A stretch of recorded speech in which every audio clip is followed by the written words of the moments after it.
आज सर्वात मोठं अस्त्र आणि शस्त्र आपल्याकडे जर असेल जगामध्ये आणि ते वापरलं जात असेल युद्धाच्या भूमीवरती तर ते विचारांचं शस्त्र आहे.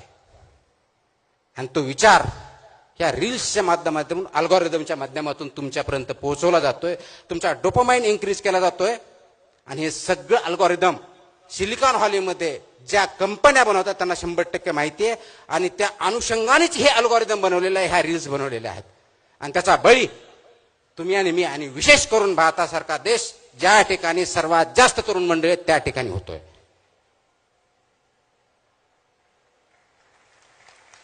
आपण गुलामगिरीच्या बद्दल बोलतो, मला स्वातंत्र्य आहे म्हणतो.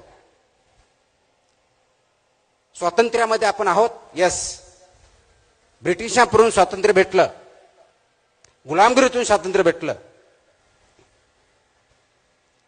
पण तुमचे विचारच जर तुमचे नसतील तर तुम्ही मुक्त आहात का?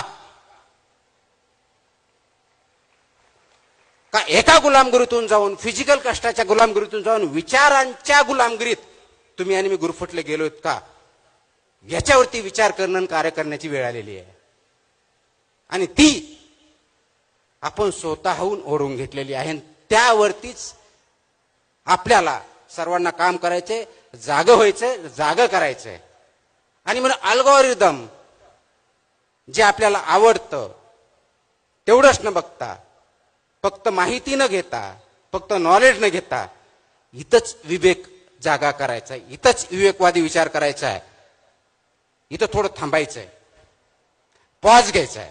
मी अनेक वेळेस बोलतो, पॉज घ्या.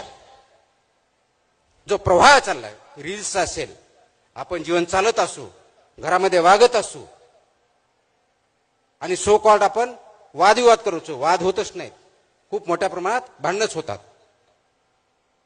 विचारांची देवाणघेवाण होत नाही, फक्त देवाण होते. आपण ऐकतच नाही, फक्त आवाज करतो.